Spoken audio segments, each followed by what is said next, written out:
লখিমপুৰ জিলা বৈদিক সনাতন সমাজৰ অন্তৰ্গত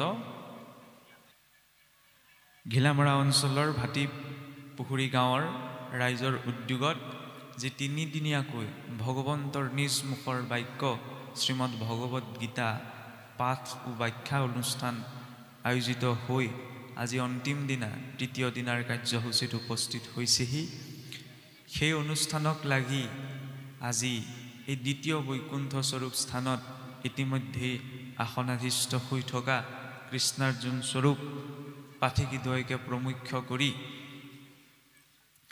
বৈকুণ্ঠৰ পাৰিষদ স্বৰূপ আপনা সব ভক্ত বৈষ্ণৱবৃন্দ, ব্ৰজৰ গোপীসদৃশ আই মাতৃসকল, ভগৱন্ত গোবিন্দৰ নিত্য সংগী গোপবালক স্বৰূপ যুৱবন্ধুসকল সমন্বিতে এই অনুষ্ঠানটিৰ জৰিয়তে আজি এই অঞ্চলটিত প্ৰজ্বলিত হোৱা ভক্তি প্ৰদীপ গছিৰ ইন্ধন স্বৰূপ ঘিলামৰা আঞ্চলিক সনাতন বৈদিক ধৰ্মালোচনী সমাজৰ অন্তৰ্গত ঘিলামৰা আঞ্চলিক সনাতন বৈদিক যুৱ সমাজ আৰু এই গাঁৱৰ উদ্যোক্তা মণ্ডলীকে প্ৰমুখ্য কৰি সবাৰে চৰণত মান্যানুসাৰে সেৱা অৰ্পণ কৰা হৈছে। আমি নিজৰ ধাৰাৰে গীতাৰ বিষয়বস্তুৰ বিষয়ত সোমোৱাৰ প্ৰাক মুহূৰ্তত এই কথা প্ৰকাশ কৰিব বিচৰা হৈছে, চাবচোন সচৰাচৰ আমি আমাৰ চাৰিবিধ 14 শাস্ত্ৰ, বিশেষকৈ আমি ভাগৱত ব্যাখ্যা অনুষ্ঠানটো সকলোতে প্ৰচলিত, কিন্তু গীতা ব্যাখ্যা অনুষ্ঠান সকলোতে প্ৰচলিত নহয়। আজি কিছু দশকৰ লগত লাগিহে আমাৰ গীতা পৰ্যালোচনা বুলি কওঁ বা গীতা চক্ৰ বুলি কওঁ বা গীতা আলোচনা বুলি কওঁ অনুষ্ঠান হ'বলৈ আগবাঢ়িছে। পূৰ্বৰে পৰা গীতা ব্যাখ্যা আলোচনা চক্ৰ অনুষ্ঠানৰ ব্যৱস্থা নাছিল। কিয় নাছিল? তাৰো অন্তৰ্নিহিত কাৰণ আছে। কাৰণ ভাগৱতৰ ক্ষেত্ৰত আদিতে 34 শ্লোকীহে আছিল, 40টি শ্লোকতহে আছিল। তাকে কথা প্ৰসংগত বুজাবলৈ যাওঁতে ব্ৰহ্মাৰ পৰা প্ৰমুখ্য কৰি শুকদেৱৰ হাত পাইহি, মানে সেই ভাগৱতে 12টি স্কন্ধৰ ৰূপ পালে। ভাগৱত হৈছে ভগৱন্তৰ বিষয়ে আৰু গীতা হৈছে ভগৱন্তৰ দ্বাৰা। গতিকে পূৰ্বৰে পৰা ভগৱন্তই সেই কুৰুক্ষেত্ৰৰ যুদ্ধৰ মধ্যত অৰ্জুনক যিখিনি কথা বুজাইছিল তাক আকৌ ব্যাখ্যা কৰাৰ প্ৰয়োজনীয়তা নাছিল, প্ৰথম কথা। আৰু দ্বিতীয়তে যিখিনি কথা ভগৱন্তই নিজ মুখৰে ব্যক্ত কৰিছে তাক বাৰু আপুনি মই কেনেকৈ ব্যাখ্যা কৰিম? আপুনি মই নিজক ব্যাখ্যা কৰিবলৈ ব্যৰ্থ, আমি নিজক নাজানো। তেনেস্থলত ভগৱন্তৰ শ্ৰীমুখৰ বাক্য কেনেদৰে ব্যাখ্যা কৰা সম্ভৱ? সেইবাবে আচলতে গীতা ব্যাখ্যা অনুষ্ঠান বুলি আমি আনুষ্ঠানিক ৰূপত প্ৰয়োগ কৰোঁ যদিও আমি নিজকে গীতাৰ ব্যাখ্যাকাৰক বুলি ক'ব নোৱাৰোঁ। আজি আপোনাসবে এইটো ভাবি নবহিব যে যোৰহাটৰ পৰা মাধুৰ্য পৰা আহিছে, তেওঁ গীতাৰ বিষয়ে ক'ব, গীতা ব্যাখ্যা কৰিব, আমি শুনিম। কাৰণ আমাৰ সচৰাচৰ মানুহখিনিৰ এটা ভুল ধাৰণা হয় কি, যে অনুষ্ঠানটিলৈ কিয় যাম, তালৈ আমুক আহিব, তেওঁৰ মুখৰ পৰা শুনিম। গুৰুত্বতাটো কোনে পায়? সেই ব্যক্তি বিশেষজনে। কিন্তু গুৰুত্বতা কোনে পাব লাগে? ভগৱত গীতাই, নহয়নে? আজি মই কম, মই কোৱাখিনি আপোনাসবে শুনিব, এইটো নহয়। এইটো যদি ধাৰণালৈ আমি অহা যায় তেতিয়াহ'লে কিন্তু উদ্দেশ্য সিদ্ধিত অকণমান ব্যাঘাত জন্মিব।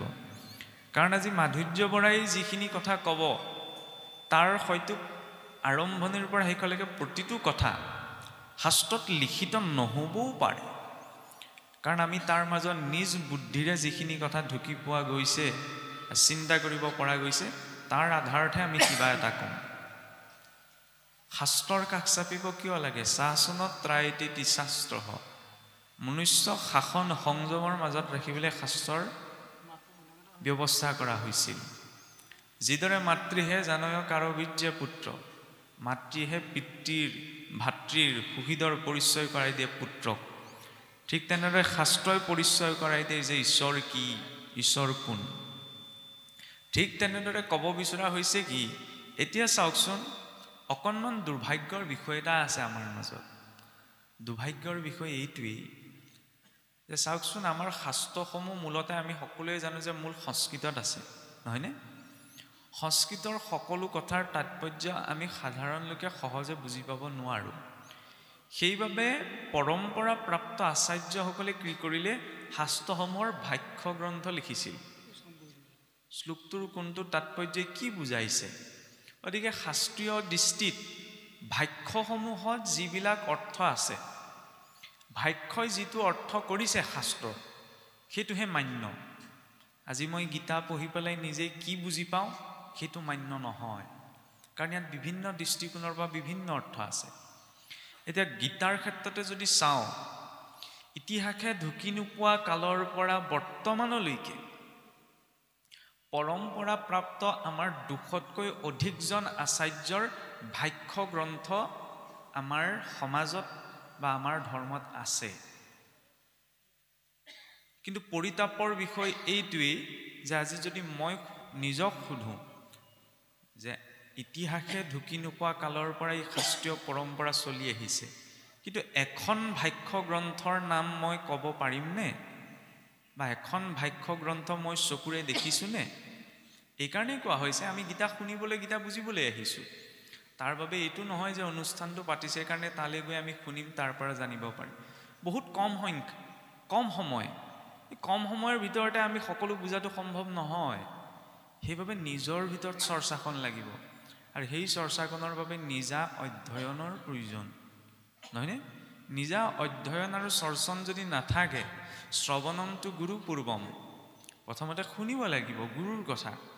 মননম তদনন্তৰম, আমি যে কৈ থাকোঁ যে শ্ৰৱণ কীৰ্তনেই শ্ৰেষ্ঠ, গীতায়ো কৈছে শ্ৰৱণ কীৰ্তনেই শ্ৰেষ্ঠ। কিন্তু কেৱল শুনিলেই নহ'ব নহয়, শ্ৰৱণৰ সাৰ্থকতা কোনখিনিত? মননম তদনন্তৰম, মনন কৰিব লাগিব। কি ক'লে সেইখিনি চিন্তা কৰিব লাগিব, নিজে বিশ্লেষণ কৰিব লাগিব। নিদিধ্যাসন মিত্য তত্ত্ব জ্ঞান পূৰ্ণবোধস্য লক্ষণম, মনন কৰাৰ পাছত নিদিধ্যাসন, স্বাধ্যায়, নিজৰ জীৱনটোত তাক প্ৰয়োগ, তাৰ পৰাহে তেওঁ তত্ত্বজ্ঞানৰ জৰিয়তে পূৰ্ণবোধ প্ৰাপ্তিৰ দিশে আগবাঢ়িব পাৰে। গতিকে ক'ব বিচৰা হৈছে এইটো যে আমি সঁচাকৈ যদি গীতাৰ জ্ঞান ল'ব বিচাৰিছোঁ, অনুষ্ঠানটো এটা মাধ্যম সংঘবদ্ধ ৰূপত কিবা এটা কাম কৰিবলৈ বা বুজিবলৈ, কিন্তু সেই অনুষ্ঠানটোৰ সাৰ্থকতা তেতিয়াহে থাকিব যেতিয়া আমি ব্যক্তিগতভাৱে সকলোৱে চৰ্চা কৰিম। কিন্তু গীতাৰ ব্যাখ্যা কৰিবলৈ যাওঁতেও এটা সমস্যাৰ বিশেষকৈ আজি আমাৰ অসমত আছে। বিভিন্নজন লোকে ইয়াৰ বিভিন্ন অৰ্থ ভাঙনি কৰিছে, কিন্তু সকলোৰে অৰ্থ একেই নহয়। কোনোবা বহু উচ্চ শিক্ষিত হৈও গীতাৰ ভাঙনি কৰিব পাৰে, কিন্তু মান্য নহয় যদিহে তেওঁ গুৰু পৰম্পৰা প্ৰাপ্ত নহয়। কাৰণ সেই গুৰুৱে কেনেদৰে অৰ্থ কৈছিল, তেওঁ গুৰুৱে কোনো শিকালে, ভগৱন্ত কৃষ্ণৰ পৰা ব্যাসদেৱলৈকে এটি গুৰু পৰম্পৰাত এই গীতা পৰম্পৰা আহিছে। আৰু তাৰ আগতেও যদি চোৱা যায়, এতিয়া 3য় স্কন্ধ 4ৰ্থ স্কন্ধত জ্ঞান যুগৰ আৰম্ভণিতে ভগৱন্তই অৰ্জুনক কৈছিল যে গীতাৰ জ্ঞান পূৰ্বতে ভগৱন্তই বৈৱস্বান সূৰ্যদেৱক দিছিল, আৰু সেই বৈৱস্বান সূৰ্যদেৱে তেওঁৰ পুত্ৰ ইক্ষ্বাকুক, মনুৱে তেওঁৰ পুত্ৰ ইক্ষ্বাকুক দিছিল। কিন্তু পৰৱৰ্তী সময়ত কি হৈছিল, সেই জ্ঞান লাহে লাহে সমাজত নাইকিয়া হৈ গ'ল। আৰু নাইকিয়া হৈ গ'লত এইটো কল্পত, আমাৰ 108টা কল্প আছে সৃষ্টিত। কেনেদৰে 108টা কল্প? আমাৰ 4 যুগৰ কথা আছে, সত্য, ত্ৰেতা, দ্বাপৰ, কলি। সত্যৰ 17,20,000 বছৰ, ত্ৰেতাৰ 12,96,000, দ্বাপৰৰ 8,64,000, কলিৰ 4,32,000। এই 4টা যুগৰ সময়সীমা লগ লাগি এটা দিব্য যুগ সৃষ্টি হয়। এনেকুৱা 71টা দিব্য যুগ আছে, 71টি দিব্য যুগ লগ লাগি এটা মন্বন্তৰ সৃষ্টি হয়। 30,67,20,000 বছৰ এটা মন্বন্তৰ। এনেকুৱা 14টা মন্বন্তৰ আছে। 14টা মন্বন্তৰত 14জন মনুৱে শাসন কৰে, আৰু 14জন মনুৰ শাসনকাল পাৰ হৈ গ'লে ব্ৰহ্মাৰ মাত্ৰ আধা দিন, 432 কোটি বছৰে ব্ৰহ্মাৰ মাত্ৰ আধা দিন পাৰ হয়। এটা দিনত 864 কোটি বছৰ, 864 কোটি বছৰে হৈছে এটা কল্প। আৰু তেনেকুৱা 108টা কল্প আছে। আৰু সেই 108টা কল্পৰ ভিতৰত শ্বেতবাৰাহ কল্পত ভাগৱত আৰু গীতাৰ প্ৰকাশ। তাৰ আগৰ কল্পবিলাকতো নাই, ইয়াৰ পাছৰ কল্পবিলাকতো নাহে। আৰু সেই শ্বেতবাৰাহ কল্পত পোনপ্ৰথমতে ভগৱন্ত কৃষ্ণই গীতাৰ জ্ঞান সেই বৈৱস্বান সূৰ্যদেৱক দিছিল। ক্ৰমাৎ সেই জ্ঞান লোপ পালে। আৰু দ্বিতীয়টি অৰ্জুনৰ জৰিয়তে, অৰ্জুন বুলি কাক কোৱা হৈছে? আৰ্জনাং ইতি অৰ্জুনঃ, যি সঠিক জ্ঞান দৰ্শনৰ অৰ্জন কৰাৰ ভাৱনা ৰাখে তেওঁক কোৱা হৈছে অৰ্জুন। আৰু সেইবাবেই চাওকচোন গীতাৰ 18টি অধ্যায়, কিছুসকলে এইখিনিতে আকৌ এটা কথা কয় যে এই গীতা হৈছে মহাভাৰতৰ যুদ্ধ পৰ্বৰ একোটা অংশ। যেতিয়া কুৰুক্ষেত্ৰৰ যুদ্ধ হৈছিল, যুদ্ধৰ মাজত ভগৱন্ত কৃষ্ণই অৰ্জুনক গীতাৰ জ্ঞান দিছিল। গতিকে কিছুসকলে গীতাক স্মৃতি শাস্ত্ৰ বুলি কয়, কাৰণ আমাৰ বৈদিক ধৰ্মত দুই প্ৰকাৰ শাস্ত্ৰৰ কথা আছে, শ্ৰুতি আৰু স্মৃতি। শ্ৰুতি হৈছে বেদ, পৰোক্ষ ভগৱন্তৰ পৰা, আনহাতে স্মৃতি বেদৰ বেদাংগ উপনিষদসমূহৰ অৰ্থ কৰিবলৈ যিসমূহ ইতিহাস পুৰাণ ৰচনা কৰা হৈছিল সেইসমূহক কোৱা হৈছে স্মৃতি বুলি। স্মৃতি ঋষিমুনিসকলে ৰচনা কৰা, বিশেষকৈ ব্যাসদেৱে। শ্ৰুতি স্বয়ং ভগৱন্তই। এতিয়া মহাভাৰতটো ইতিহাস, মহাভাৰতৰ একোটা অংশ হৈছে গীতা। গতিকে কিছুসকল পণ্ডিতে এইটো মত পোষণ কৰে যে গীতা শাস্ত্ৰ প্ৰকৃততে শ্ৰুতি নহয় স্মৃতি, কিন্তু সেইটো অৰ্ধ জ্ঞান। আজি মই কিবা এটা লেখোঁতে তাত যদি বেদৰ মন্ত্ৰ এটা উল্লেখ কৰোঁ, তাৰ অৰ্থ এইটো নহয় যে সেই বেদ মন্ত্ৰটো মই লিখিছোঁ, সেই বেদ মন্ত্ৰটো মোৰ দ্বাৰা সৃষ্ট। উদ্ধৃতি তাত দিয়াৰ বাবে সেই শ্ৰুতি মন্ত্ৰটো স্মৃতি হৈ নাযায়। ঠিক তেনেদৰে মহাভাৰতৰ মধ্যত প্ৰাসংগিকতা আহিছে কাৰণে ভগৱন্ত কৃষ্ণই গীতাৰ জ্ঞান অৰ্জুনক প্ৰদান কৰিছে। তাৰ অৰ্থ এইটো নহয় যে গীতা স্মৃতি নহয়, গীতা শ্ৰুতি নহয়, স্মৃতিহে। গীতা হৈছে শ্ৰুতি শাস্ত্ৰ। আৰু সেই শ্ৰুতিৰ ৰূপত চাওকচোন আমাৰ যি 4 বেদ আছে বৈদিক ধৰ্ম, কিছুসকলে 4 বেদ বুলিলে ঋক যজু সাম অথৰ্ব 4খন গ্ৰন্থৰ আছে বুলি ভাবে। 4খন কিতাপ আছে, এখন ঋকবেদ, এখন যজুৰ্বেদ, এখন সামবেদ, এখন অথৰ্ববেদ। কিন্তু বেদ বুলি ক'লে এই 4খন সংহিতাক বুজাই নাপায়। ঋক যজু সাম অথৰ্ব 4খন সংহিতাহে। এই 4খন সংহিতাৰ অন্তৰ্গত আৰণ্যক গ্ৰন্থসমূহ আছে। আৰণ্যকৰ পাছত ব্ৰাহ্মণ গ্ৰন্থসমূহ আছে। ব্ৰাহ্মণ গ্ৰন্থসমূহৰ পাছত 108খন উপনিষদ আছে। উপনিষদকে বেদান্ত বুলি কোৱা হৈছে, য'ত বেদৰ জ্ঞানৰ শেষ হৈছেগৈ। আৰু সেই সমস্ত বেদান্তৰ সাৰস্বৰূপ হৈছে ভগৱদ গীতা। সেইবাবে কোৱা হৈছে সৰ্বোপনিষদো গাৱঃ, সকলো উপনিষদক ধেনু স্বৰূপা বুলি কোৱা হৈছে। দুগ্ধম গোপাল নন্দনঃ। আৰু সেই বেদ স্বৰূপা বেদান্ত স্বৰূপা গাইজনীৰ পৰা নিৰ্ষিত গাখীৰকণ হৈছে এই গীতা শাস্ত্ৰ। ইয়াক কোনে পান কৰিছে? অৰ্জুনে। দোহন কৰিছে কোনে? দুগ্ধম গোপাল নন্দনঃ, স্বয়ং মহাপ্ৰভু গোপালে। আৰু অৰ্জুনৰ জৰিয়তে কালৈ এই উপদেশ দিছিল? সমগ্ৰ মানৱ কুলৰ বাবে। শাস্ত্ৰত এনেদৰেও কথা প্ৰসংগ এটা আহে। এতিয়াতো কলিযুগ নহয়নে? কলিযুগ সময়ৰ সাপেক্ষতে এইটো কলিযুগ, কিন্তু কলিৰ উৎপত্তিটো সত্যতেও আছিল, সত্যটো কলি আছিল। সত্যত যেতিয়া কলি মানে কি? সহজ অৰ্থত বেয়া গুণবিলাক। গতিকে বেয়া গুণবিলাকে যেতিয়া বিভিন্ন শক্তিশালী ৰূপেৰে ঈশ্বৰৰ সৃষ্টিৰ বিৰোধিতা কৰিছিল, এতিয়া ঈশ্বৰেও কিছুমান অদ্ভুত ৰূপ ধাৰণ কৰি পেলাই কি কৰিব লগা হৈছিল? সেই বেয়া শক্তিবিলাকক প্ৰতিহত কৰিব লগা হৈছিল। পৰাস্ত হৈ পেলাই তেতিয়া সত্যযুগৰ দৈত্য হিৰণ্যাক্ষ, হিৰণ্যকশিপুবিলাক কিমান ডাঙৰ শক্তিশালী দৈত্য, সেইবিলাকক বধ কৰিবলৈ ঈশ্বৰেও কিছুমান অদ্ভুত ৰূপ ধাৰণ কৰিব লগা হৈছিল। আৰু যেতিয়া সেই বেয়া শক্তিসমূহ বোলে পৰাস্ত হৈছিল, তেতিয়া ভগৱন্তৰ ওচৰত ক'লে বোলে প্ৰভু, তুমি এতিয়া এই সত্যযুগত আমি ইমান দুৰ্দান্ত তপ আচৰণ কৰিলোঁ, তথাপি তুমি আমাক বশ কৰিলা। সত্যত বাৰু তুমি মোক এনেকেই বশ কৰিব পাৰিলা, তাত কি কৰিবা?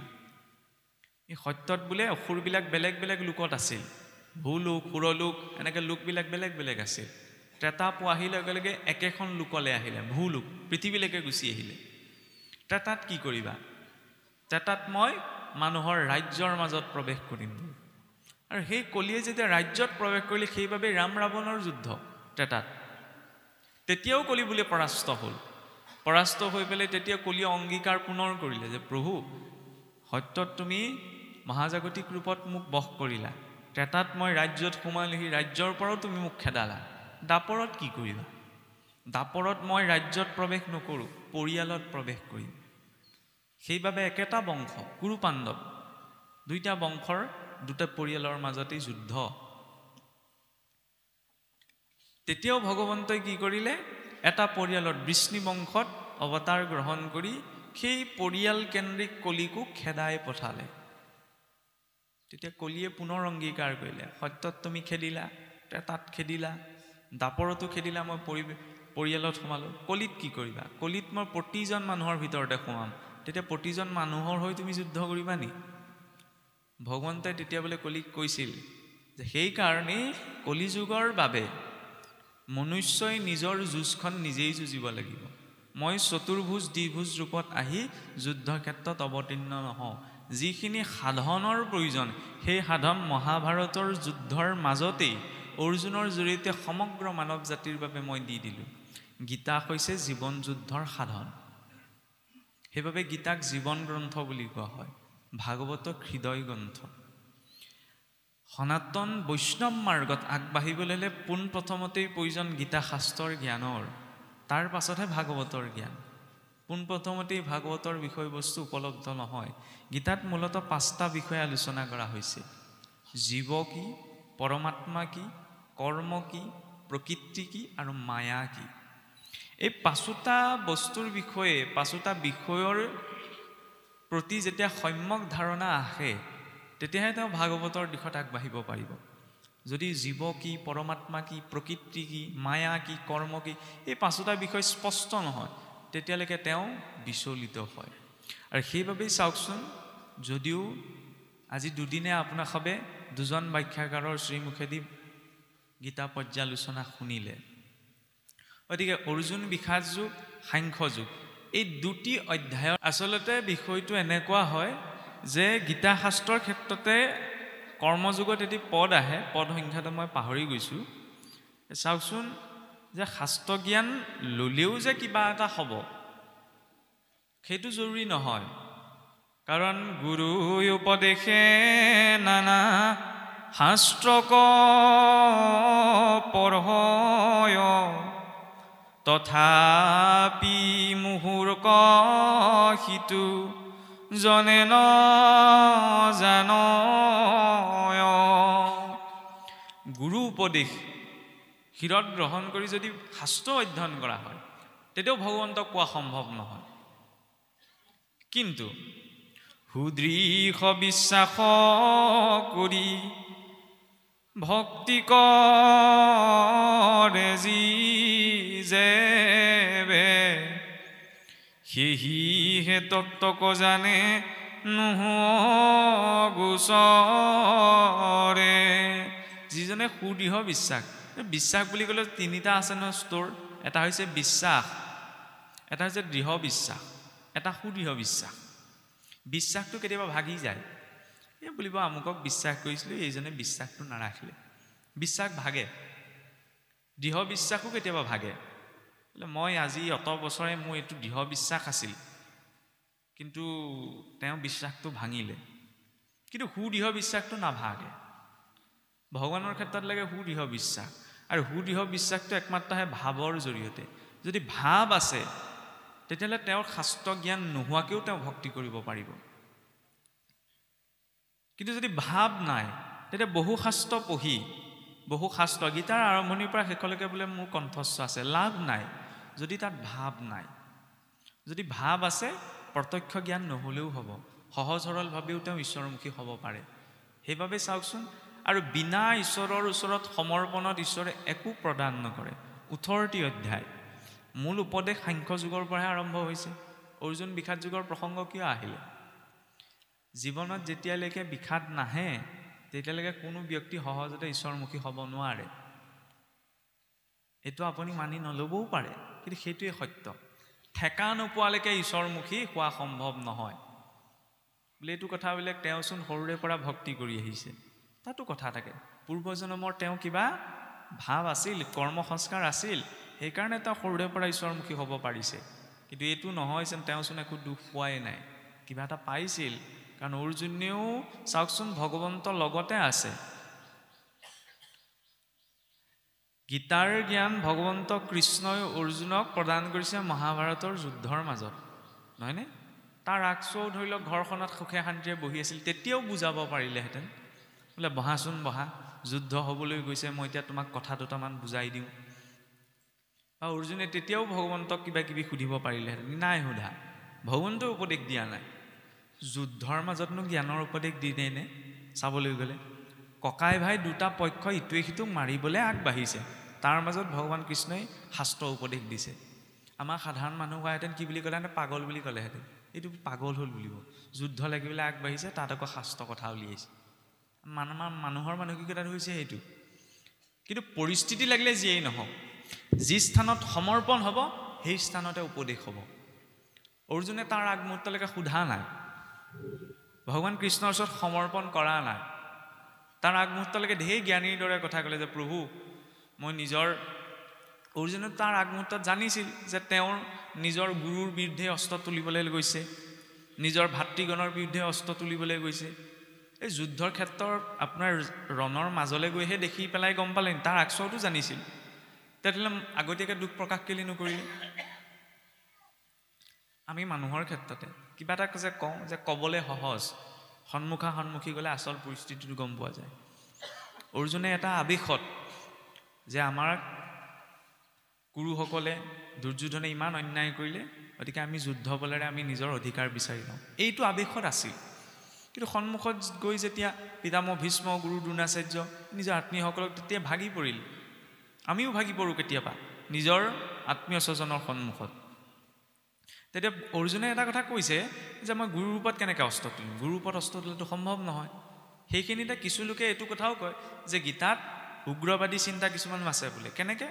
নিজৰ পৰিয়ালৰ বিৰুদ্ধে যুদ্ধ লাগিবলৈ ভগৱান কৃষ্ণই অৰ্জুনক উচতাই দিছে। সনাতন সংস্কৃতিত কিবা এটা বস্তু, কিবা এটা বিষয়, কিবা এটা বাদ সদায় দুটা বস্তু স্বীকাৰ কৰি গ্ৰহণ কৰা হয়।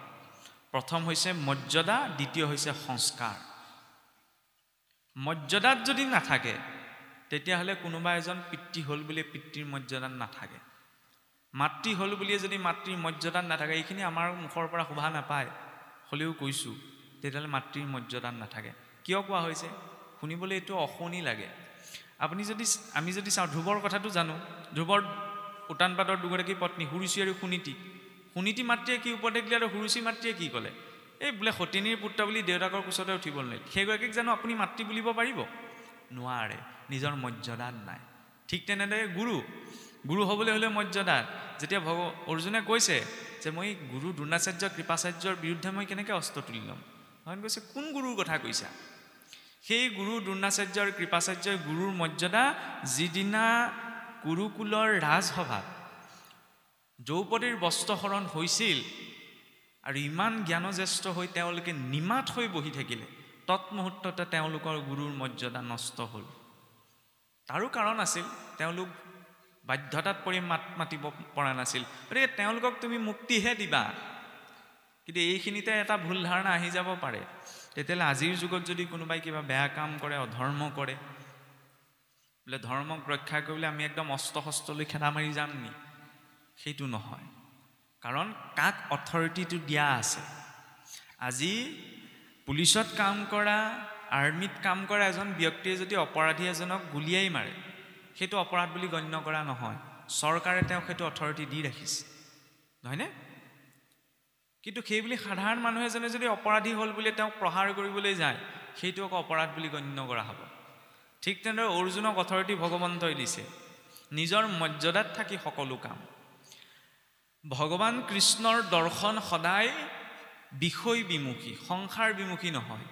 চাওকচোন, বুদ্ধৰ দৰ্শন আৰু কৃষ্ণৰ দৰ্শনৰ মাজত এইখিনিতে এটা পাৰ্থক্য আছে। বুদ্ধদেৱেও চাওকচোন সংসাৰৰ নশ্বৰতাটো দেখি শুই থকা নিজৰ পত্নী পুত্ৰক এৰি পেলাই গুচি গৈছিল। ভগৱান কৃষ্ণ এৰি থৈ যোৱা নাই, যি পৰিস্থিতি সন্মুখলৈ আহিছে তাৰ সন্মুখীন হৈছে, সেইটো হৈছে কৃষ্ণৰ দৰ্শন। আজি যুদ্ধ বুলি তাক পৰিত্যাগ কৰা নাই, সেই যুদ্ধ এটা ধ্বংসমুখী পৰিৱেশকো কিদৰে উত্তম ধৰ্মলৈ ৰূপান্তৰ কৰিব পাৰি, সেই দৰ্শনটো হৈছে গীতাৰ। যুদ্ধ বুলি ক'লে খাই কাজিয়া ধৰি লওক, ইজনে সিজনক মৰামৰি কটাকটি কৰা, কিন্তু ইমান এটা ধ্বংসাত্মক পৰিৱেশকো কিদৰে ধৰ্মলৈ ৰূপান্তৰ কৰিব পাৰি সেইটো হৈছে গীতাৰ দৰ্শন। কিদৰে? কাৰণ আমি সকলো জানো আততায়ী প্ৰসংগ নিশ্চয় যোৱাকালি ওলাই গৈছে যে আততায়ী আছিল কাৰণে তেওঁলোকৰ নিজৰ মৰ্যাদা এৰিছিল। গতিকে কোনোবা কিবা এটা স্থানত আছে, স্থানত মৰ্যাদাটো ৰাখিব লাগিব, তেতিয়াহে তেওঁ মান্য হ'ব। যদি সেই স্থানৰ সেই পদৰ মৰ্যাদা ৰখা নাই তেতিয়াহ'লে তেওঁ সেই স্থানৰ পৰা সেই মৰ্যাদাৰ পৰা বিচ্যুত হয়। যেতিয়া অৰ্জুন সেই নিজৰ শহীদসকলৰ সন্মুখতে ভাগি পৰিছিল, ভাগি পৰাৰ গাণ্ডীবোৰ নিজৰ হাতৰ পৰা পেলাই দি পেলাই কৃষ্ণৰ ওচৰত সমৰ্পণ কৰিলে যে প্ৰভু মই এতিয়া কি কৰিম কি নকৰিম একো ভাবি পৰা নাই, তুমি মাৰ্গদৰ্শন কৰা। ভগৱন্তই পোনপ্ৰথমতে অৰ্জুনক গালি পাৰিছে যে ক্লব্যং মাস্মগমহ পাৰ্থ নিত্যদ্য উপপদ্যতে শূদ্ৰং হৃদয় দৌৰ্বল্য তক্ত তিষ্ঠ পৰন্তপ, যে হে পৰমতাপ অৰ্জুন, তুমি এই ক্লীবৰ আচৰণ পৰিত্যাগ কৰা। তোমাৰ দায়িত্ব হৈছে সন্মুখ সমৰত তুমি এজন ক্ষত্ৰিয়ই যেতিয়া ৰণৰ হুংকাৰ পায় আগবাঢ়ি যোৱা। তোমাৰ বাবে সেইটোৱেই ধৰ্ম। সেইবাবে ধৰ্ম বুলি ক'লে এইটো স্পষ্ট হোৱা প্ৰয়োজন। যদিও কিছুসকলে কয় যে পানীৰ এটা ধৰ্ম আছে, যি পাত্ৰত থৈ দিয়ে তাৰে আকাৰ লৈ লয়, এইটো ভৌতিক ধৰ্ম। আন্তৰিক ধৰ্ম গুণগত আৰু বৈশিষ্ট্যগত, আধ্যাত্মিক ধৰ্ম আত্মাৰ যি ধৰ্ম। ইয়াত কি ধৰ্মৰ কথা কোৱা হৈছে? আধ্যাত্মিক আৰু স্বভাৱ গুণ বৈশিষ্ট্যগত হিচাপত অৰ্জুন এজন ক্ষত্ৰিয় আছিল। এই ক্ষত্ৰিয় ৰূপত ক্ষত্ৰিয়জনে যুঁজ কৰাটোৱেই হৈছে তেওঁৰ দায়িত্ব। আজি যদি চাওকচোন এই বৰ্ডাৰত থকা BSFৰ জোৱান এজনে যদি অন্য দেশৰ লোক এজনৰ প্ৰতি দয়া ভাৱ প্ৰকাশ কৰি পেলাই পিছু হুকি গুচি আহে, তেতিয়াহ'লে ধৰ্ম ৰক্ষা হ'বনে? নহয়, তেওঁলোকৰ সেইটো দায়িত্ব। কিন্তু সেই বুলি আমি খেদি যাব নোৱাৰোঁ, কাৰণ আমি সেইটো দায়িত্বত নাই। সকলোৱে গুণ কৰ্ম ভেদে নীতি নিয়ম বৈশিষ্ট্যবিলাক বেলেগ বেলেগ, যি আশ্ৰমৰ যি ধৰ্ম। আৰু এই কথা বুজাবলৈ যোৱাৰ প্ৰাক মুহূৰ্ততে ভগৱান কৃষ্ণই অৰ্জুনক কি দিছে? আত্মজ্ঞান দিছে। সেইবাবে সাংখ্য যোগ, য'ত আত্মতত্বৰ বিষয়ে ভগৱান কৃষ্ণই কৈছে। কাৰণ সেই অৰ্জুন বোলে এই শৰীৰটোৰ নষ্ট হৈ যায়, সেইখিনি কথাও ইতিমধ্যে ওলাই গৈছে। মই মাত্ৰ অকণমান চুই গৈছোঁ যে আত্মা ক'ত আছে? এইটো হৈছে স্থূল শৰীৰ। আপুনি মই চকুৰে দেখি থকাটো নহয়নে? আমি এতিয়া এটা শৰীৰে ধৰি থকা নাই, আমাৰ 3টা শৰীৰ আছে। এইটো স্থূল শৰীৰ। এই স্থূল শৰীৰটোৰ ভিতৰত এটা সূক্ষ্ম শৰীৰ আছে, যাক বিজ্ঞানৰ দৃষ্টিৰে চাবটেল বডি বুলি কোৱা হয়। মানুহ এজন যেতিয়া দুৰ্ঘটনাগ্ৰস্ত হৈ মৃত হয়, আৰু যাক আমি অকাল মৃত্যু বুলি কওঁ কিবা কাৰণত, তাৰপিছত যে আমি কওঁ এইটোৱে প্ৰেতজনী পালে বা এই জীৱটোৱে মুক্তি নাপায়, ইয়াৰ আঁৰৰ এটা দৰ্শন আছে। এইটো নহয় যে তাক পৰিত্যাগ কৰি কিবা এটা বেয়া কথা এটা কোৱা হৈছে। জীৱই যেতিয়া নিজৰ আয়ুসকাল এই শৰীৰটোত সম্পূৰ্ণ নোহোৱাৰ আগতেই দুৰ্ঘটনাগ্ৰস্ত হৈ বা অকাল মৃত্যুত শৰীৰটো এৰিব লগা হয়, স্থূল শৰীৰটো ইয়াতে থাকি যায়, কিন্তু সূক্ষ্ম শৰীৰটো সহজে নষ্ট হৈ নাযায়। সেই সূক্ষ্ম শৰীৰটো লৈ জীৱ অশৰীৰ ৰূপত সেই স্থানত থাকিব লগা হয়। সেইটোৱে হৈছে প্ৰেতজনী। প্ৰেত বা ভূত মানে নখ দীঘল, চুলি দীঘল, দাঁত মূৰ দীঘল কিবা এটা জীৱ নহয়। আৰু সেই সূক্ষ্ম শৰীৰটোক প্ৰকৃতিয়ে সহজে অন্য এটা শৰীৰত প্ৰৱেশ কৰিবলৈ নিদিয়ে। সেইকাৰণে চাবচোন আমাৰ সমাজত নিয়ম যে আছে যে আত্মহত্যা কৰিলে বা দুৰ্ঘটনা তেওঁৰ কাৰণে কোনো ধৰি লওক সামাজিক বিশেষ ব্যৱস্থা নিৰ্দিষ্ট এটা সময়লৈকে আচৰণ কৰা নহয়, কাৰণ কৰিলেও নাপায়। কাৰণ সেই জীৱ সংস্কাৰগত হৈ সেই সূক্ষ্ম শৰীৰটো নষ্ট হ'বলৈ সাধাৰণতে আমাৰ 72 ঘণ্টা সময় লাগে এটা জীৱই নতুন এটা শৰীৰৰ ধাৰণ কৰি পেলাই যাত্ৰা কৰিবলৈ। এতিয়া চাওকচোন, সেই জীৱটোৱে যেতিয়া শৰীৰ এটা নাপায় তেতিয়া সেইটোক কোৱা হয় প্ৰেতজনী। আৰু সেই সূক্ষ্ম শৰীৰটোৰ ভিতৰতে কি আছে? আমাৰ শৰীৰৰ 34 চক্ৰ, অৰ্থাৎ শৰীৰৰ বিভিন্ন কাৰ্যকলাপ নিয়ন্ত্ৰণৰ বাবে শক্তিৰ 6টা মূল কেন্দ্ৰ আছে, যাক 6 চক্ৰ বুলি কোৱা হয়। আৰু সেই 6 চক্ৰজনিত সূক্ষ্ম শৰীৰটোৰ ভিতৰত আছে কাৰণ শৰীৰ। কাৰণ শৰীৰ হৈছে আত্মা। সেইবাবে শৰীৰটোত 5টা আৱৰণৰ কথা ইয়াত পাছত ওলাবগৈ। জ্ঞান বিজ্ঞান যুগত 5টা আৱৰণৰ কথা কোৱা হৈছে। কি কি? প্ৰথম হৈছে অন্নময় কোষ, দ্বিতীয়তে হৈছে প্ৰাণময় কোষ, তৃতীয়তে হৈছে মনোময় কোষ, চতুৰ্থতে হৈছে বিজ্ঞানময় কোষ, পঞ্চমতে হৈছে আনন্দময় কোষ। কোষ মানে এই অৰ্থত আৱৰণ। এই শৰীৰটো নিৰ্মাণ হৈছে অন্নৰ জৰিয়তে। নহ'লে চাওকচোন, খাদ্যবস্তু একেটাই, কিন্তু পুৰুষজনে খোৱাৰ লগে লগে পুৰুষৰ শৰীৰটো বৃদ্ধি পাইছে, আৰু মহিলাগৰাকীয়ে খোৱাৰ লগে লগে মহিলাৰ শৰীৰটো বৃদ্ধি পাইছে। বুজিবলৈ অকণমান টান হৈছে নি বাৰু? কাৰণ খোৱা বস্তুটো একেটাই, একেটা বস্তু খাই পেলাই এইফালে পুৰুষৰ শৰীৰত পুৰুষৰ শৰীৰ বৃদ্ধি পাইছে, আনফালে সেই একেটা বস্তু খাই স্ত্ৰীগৰাকীৰ শৰীৰ বৃদ্ধি পাইছে। বস্তুটো একেটাই। কিয়? কাৰণ কলিত বোলে জীৱৰ প্ৰাণ সেই অন্নত আছে, আৰু সেই শৰীৰটোৰ প্ৰাথমিক যিটো স্তৰ এইটো অন্নৰে গঠিত। কাৰণ অন্নৰ পৰা ৰস, ততো ৰক্ত, ততো মাংস, ৰসৰ পৰা ৰক্ত, ৰক্তৰ পৰা মাংস, মাংসৰ পৰা মেদ, মেদৰ পৰা অস্থি, অস্থিৰ পাছত মজ্জা, মজ্জাৰ পাছত পুৰুষৰ শৰীৰত বীৰ্য, স্ত্ৰী শৰীৰত স্ত্ৰী ৰজ, আৰু সেই পুৰুষৰ বীৰ্য আৰু স্ত্ৰী ৰজ একেলগ হ'লে পুনৰ জীৱ শৰীৰ বিকাশ পায়। আচলতে কথাটো এনেকুৱা, অন্য যিবিলাক জীৱ আছে মনুষ্যৰ ব্যতিৰেকে, সেই জীৱসকলে ঊৰ্ধ্বদৈহিক যাত্ৰা কৰিব নালাগে। ঊৰ্ধ্বদৈহিক যাত্ৰা মানে শৰীৰ এৰিলে সিহঁতৰ পাপ পুণ্যৰ লেখা নাই। সেই শৰীৰ এৰাৰ পাছতে অন্য এটা জীৱ শৰীৰত সেই জীৱ প্ৰৱেশ কৰিব পাৰে। কিন্তু মনুষ্যৰ কৰ্ম সংস্কাৰ আছে, সেইকাৰণে মনুষ্যই ঊৰ্ধ্বদৈহিক যাত্ৰা কৰিব লাগে। আৰু সেই ঊৰ্ধ্বদৈহিক যাত্ৰাৰ পিছত মই মৃত হ'লোঁ নহয়, নিজকে উদাহৰণ দিছোঁ। মৃত হোৱাৰ লগে লগে মোৰ জীৱতে পোনপ্ৰথমতে অন্য এটা শৰীৰত প্ৰৱেশ কৰিব নোৱাৰে। সেইকাৰণে চাবচোন, মনুষ্যৰ মৃত আমাৰ চাওকচোন সংস্কাৰৰ ক্ষেত্ৰত দাহ কৰাটো এটা সংস্কাৰ বুলি কয়, অন্ত্যেষ্টিক্ৰিয়া সংস্কাৰ। কাৰণ আমি সেইটো সংস্কৃতিৰ লোক, যিটো সংস্কৃতিৰ লোকে মৃত শটোকো সংস্কাৰ কৰি পঠাব জানে।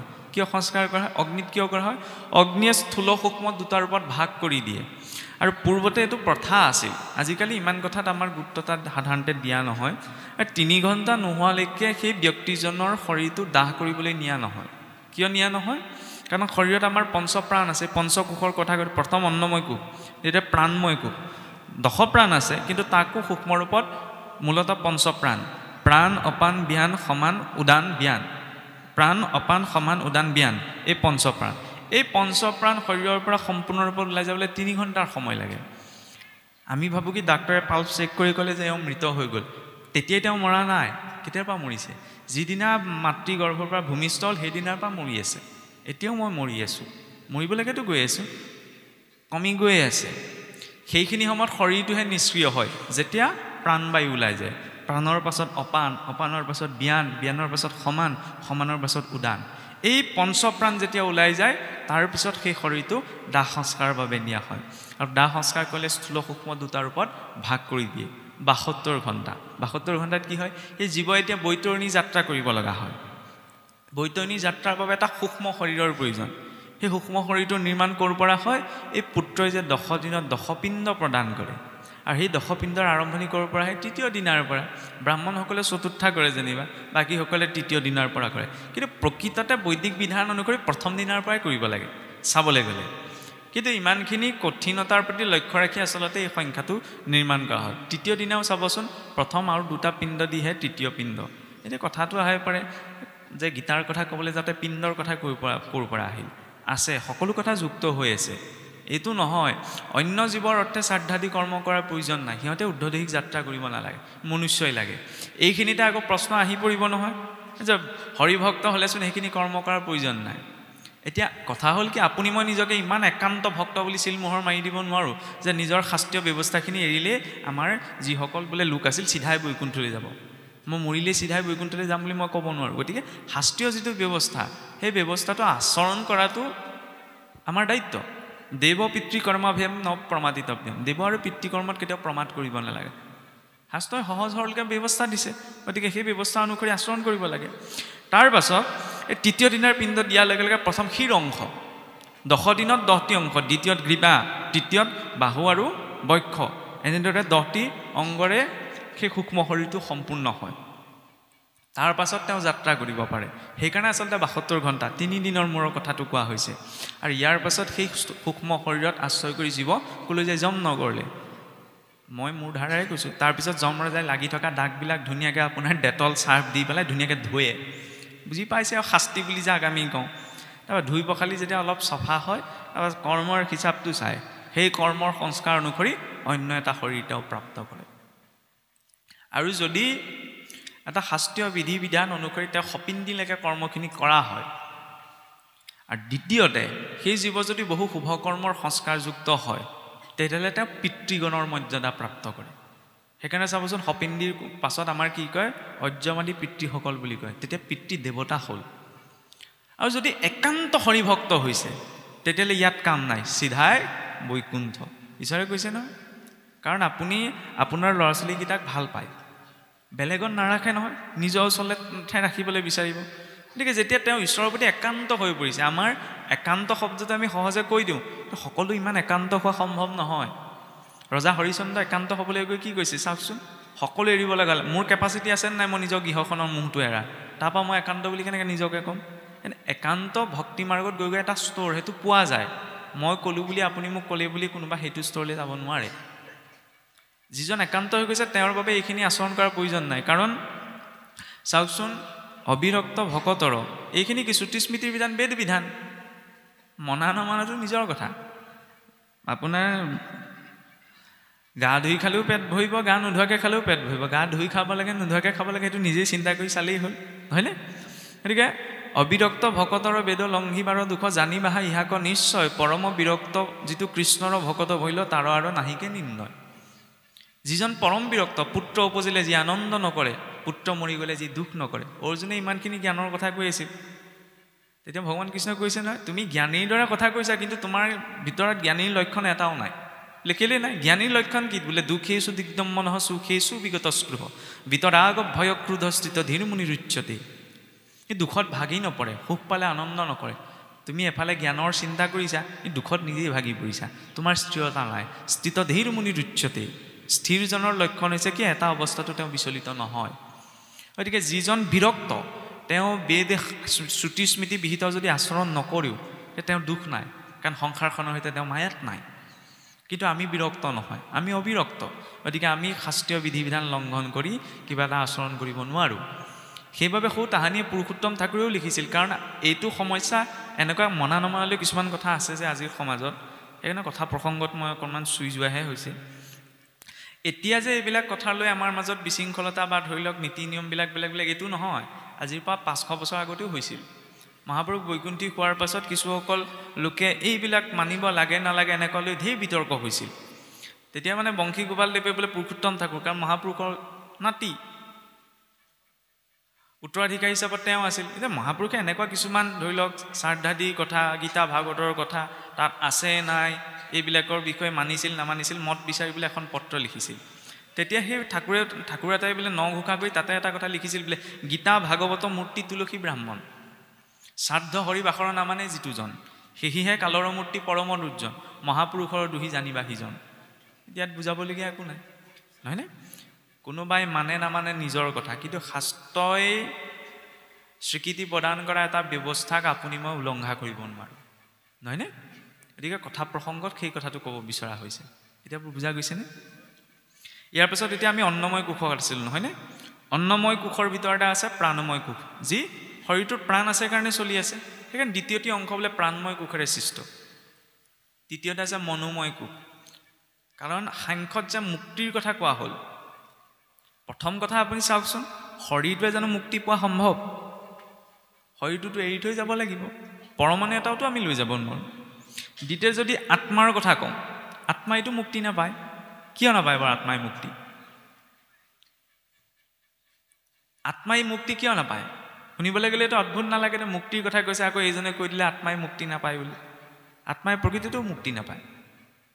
আমি যে কৈ থাকোঁ যে তেওঁ আত্মাই মুক্তি পাওঁ, তেওঁ আত্মাৰ সদ্গতি হওক, এই বাক্যটো ভুল। কিয় ভুল জানেনে? আত্মাক সাংখ্যযোগে কি ক'লে? ঈশ্বৰৰ অংশ বুলি কোৱা নাই জানো, নহয়নে? আত্মাক জুয়ে পুৰিব নোৱাৰে, বতাহে শুকুৱাব নোৱাৰে, পানীয়ে তিয়াব নোৱাৰে, কোনো গুণ দুখে স্পৰ্শ কৰিব নোৱাৰে। তেতিয়াহ'লে আপুনি মই আত্মাৰ সদ্গতি কেনেকৈ কামনা কৰিম? আত্মা পৰমাত্মাৰ প্ৰত্যক্ষ অংশ, আত্মাৰ মুক্তিৰ কথা কোনো শাস্ত্ৰত কোৱাই নাই। আমি ভাবি থাকোঁ কি আত্মাৰ মুক্তিৰ কথা কৈছে, যে তেওঁৰ আত্মাটোৱে মুক্তি পাব লাগে। সম্ভৱেই নহয়, ঈশ্বৰৰ অংশ। কাৰ মুক্তিৰ কথা কৈছে? কিমান ইহ মনুষ্যানাম বন্ধনাৎ কাৰণমুক্ষয়ো বন্ধম তু বিষয়াসক্তম মুক্তম নিৰ্বিষয়ম মন, মনৰ কথা কোৱা হৈছে। বন্ধন মনতেই জন্ম হয়, বন্ধন মুক্তিও মনতেই সৃষ্টি হয়। সেইকাৰণে তৃতীয়টি অংশ কিহেৰে? মনোময় কোষ। আত্মাৰ ওপৰত যিটো কৰ্মৰ সংস্কাৰৰ বান্ধন আছে, সেইটো কাৰ জৰিয়তে সৃষ্টি হয়? মনৰ জৰিয়তে। মন এইব মনুষ্যানাম বন্ধনাত কাৰণ মুক্ষয়ো, মনত যি চিন্তন হ'ব তাৰ জৰিয়তে। যেতিয়া আত্মাই নিজৰ স্বৰূপটোক পাহৰি শৰীৰটোকে নিজৰ বুলি ভাবি, শৰীৰটোকে মই বুলি ভাবি বদ্ধতাত কৰ্ম কৰে, সেইটো হৈছে বন্ধন। ভ্ৰমত আছে। বিয়া বাৰু পাতি ল'ৰা ছোৱালী জন্ম দিয়াটো এইটো মায়া নহয়। মায়া মানে এইটো আমি ভ্ৰমত আছোঁ, লগত যিটো শৰীৰ আছে এই শৰীৰটোক লৈ আমি ভ্ৰমত আছোঁ। এইটো মোৰ হয়, এইটো মই গোটাই লৈছোঁ, কিন্তু আপুনি মই উশাহ নিশাহ এটাও এইটোত গোটাই লোৱা নাই। চাবলৈ গ'লে অদ্ভুত নহয়নে?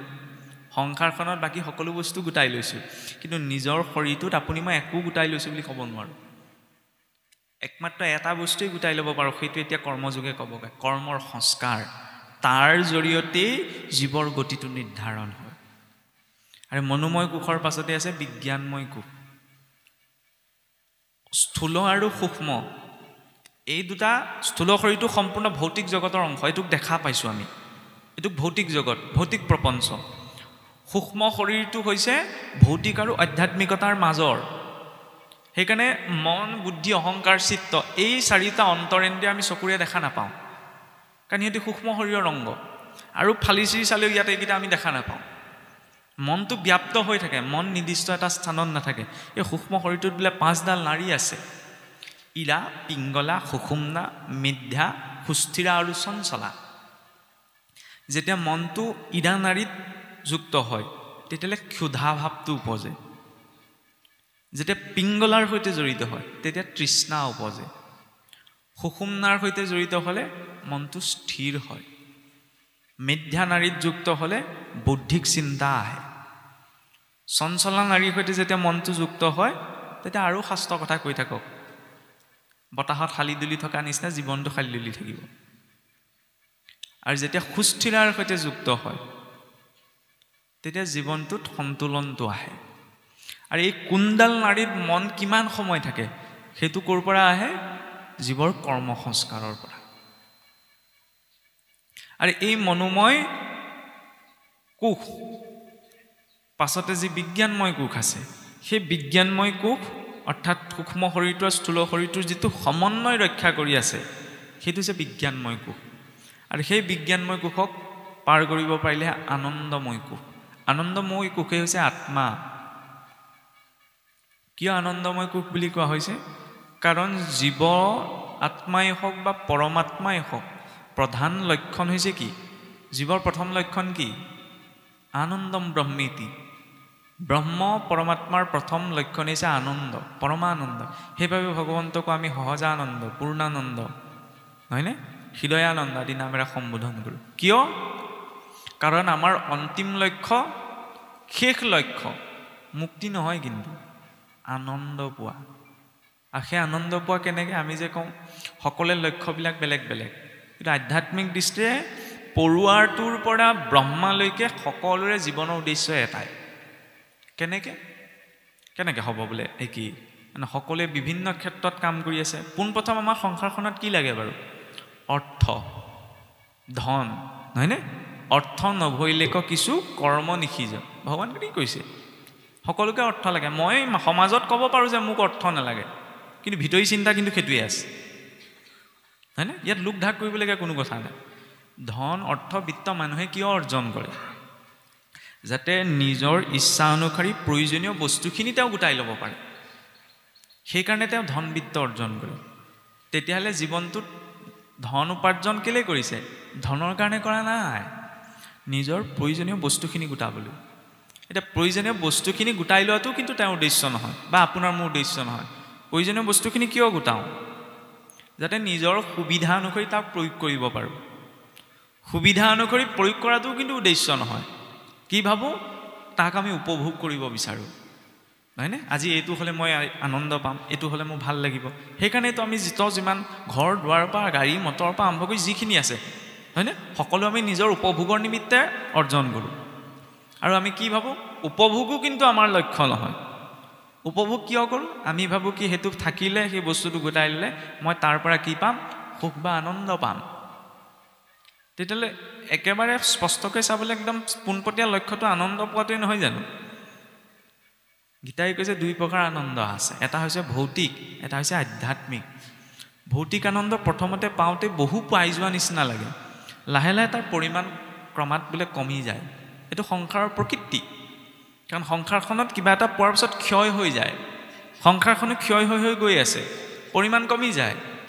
কাৰোবাৰ গৃহত সন্তান এটি জন্ম হৈছে বা কোনোবাই চাকৰি এটাও যদি পাইছে, মই বেলেগ দৃষ্টিৰে ক'ব বিচৰা নাই, মাত্ৰ বুজাবলৈহে বিচৰা হৈছে।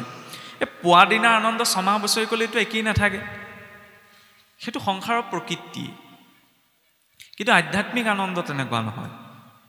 আধ্যাত্মিক আনন্দ মানে ঈশ্বৰ কৃষ্ণৰ কথা কৈছে, য'ত পূৰ্ণত্ব আছে। ইয়াত ভাৱপূৰ্ণভাৱে তেওঁ যিমানে আগবাঢ়িব সিমানে তেওঁৰ মনত আনন্দ বৃদ্ধি পাব। ভৌতিক আৰু আধ্যাত্মিকৰ মাজত পাৰ্থক্য এইখিনিতে। আৰু সেই আধ্যাত্মিকতাৰ জৰিয়তে সেই পূৰ্ণ আনন্দস্বৰূপ জীৱক জানিব পৰা যায়। জীৱক জনা মানে কি? নিজক জনা। আত্মানাং জানাতি ইতি আধ্যাত্মিক, নিজক জনা। অৰ্জুনক সেইকাৰণে পৰিচয় দিছে, তুমি প্ৰথম নিজকটো চিনি পাই লোৱা, তাৰপিছত বেলেগক চিনি পাবা। যে সকলো যদি জুইকুৰা জ্বলাই দিলে দপ দপকৈ জ্বলি থকা জুইকুৰাৰ পৰা ফিৰিঙতিবিলাক উফৰি জ্বলি তলি গুচি যায়। গতিকে আপোনাৰ মই শৰীৰটোক যি জীৱাত্মাই চৈতন্য কৈছে, এইটো হৈছে জীৱাত্মা, এই ঈশ্বৰৰ পৰা বাহিৰ হোৱা ফিৰিঙতিকেইটা।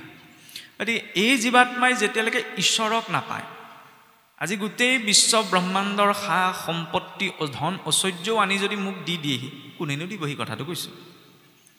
তেতিয়াও মই তৃপ্ত হোৱা সম্ভৱ নহয়, যে মোক আৰু একো নালাগে, মই কোৱা সম্ভৱ নহয়। কিয়? কাৰণ ইয়াত সম্পূৰ্ণ তৃপ্তিটো নায়েই।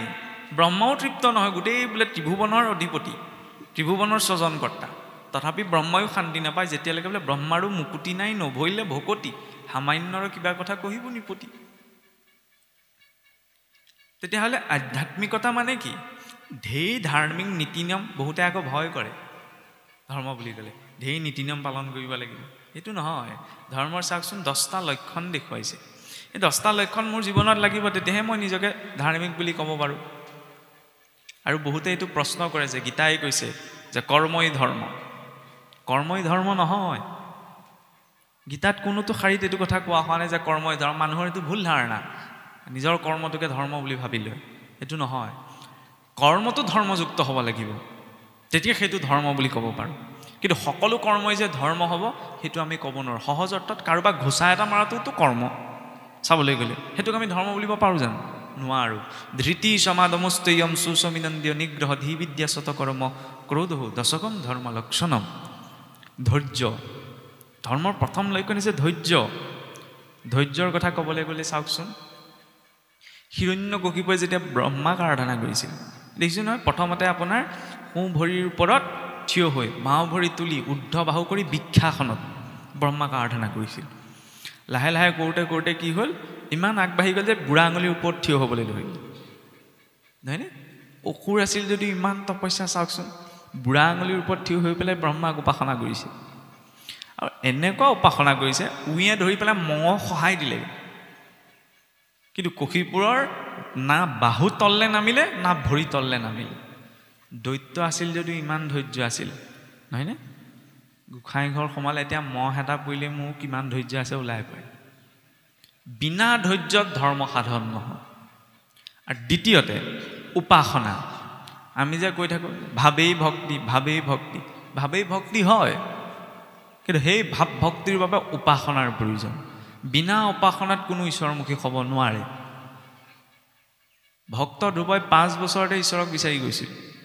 নাৰদদেৱে লগ পাইছিল নহয়, ক'ব পাৰিলেহেঁতেন এই সৰু ল'ৰাটোৱে কি উপাসনা কৰিব। ভগৱানক ক'ব পাৰিলে যে প্ৰভু যোৱা, তুমি তেওঁক দৰ্শনটো দি থৈ 5 বছৰীয়া ল'ৰাটোৱেনো কি উপাসনা, কি সাধনা কৰিব। নাৰদদেৱে নিজেও লৈ যাব পাৰিলেহেঁতেন, বোলা তোমাক ঈশ্বৰৰ ওচৰলৈ লৈ যাওঁ। নাই নিয়া। মইতো তই কহোঁ বাপু বোলে ভজনো পায়, মই কেনেকৈ বোলে হৰিক ভজনা কৰিম সেই বিষয়ে কৈছোঁ, শুন, তই সেইমতে কৰিলেহে পাবি। যেতিয়া 5 বছৰ বয়সতে ভক্ত ধ্ৰুৱই সাধনাৰ জৰিয়তে, উপাসনাৰ জৰিয়তে ঈশ্বৰক পাইছে। আমিতো সাধাৰণ মনুষ্য, জীৱনত উপাসনা নহ'লে হ'ব জানো? উপাসনাকণ লাগিব। সেই উপাসনাৰ জৰিয়তে ধৰ্ম সাধন হ'ব। আৰু সেই উপাসনাৰ বাবে ইমান সহজ মাধ্যম গীতাই দেখুৱালে যে নিজৰ কৰ্মটোক, নিজৰ দায়িত্বটোক কিদৰে নিজৰ উপাসনালৈ পৰিৱৰ্তন কৰিব পাৰি, সেয়া হৈছে ভগৱান কৃষ্ণৰ ভাষ্য। কৰ্মযোগত সেই কথাই কোৱা হৈছে। এতিয়া চাওকচোন ধৰ্মৰ লক্ষণৰ কথা কৈ থাকোঁতে ধৃতি, ধৈৰ্য, ক্ষমা, ক্ষমা, দমন, নিজকে সংযম কৰা, অস্তেয়, কোনো বস্তু চুৰ নকৰা, দমস্তেয়, শৌচ ইন্দ্ৰিয় নিগ্ৰহ, শৌচাচাৰ। জ্ঞান বিজ্ঞান যুগত এটা পদ আহে, ভগৱান কৃষ্ণই অৰ্জুনক কৈছে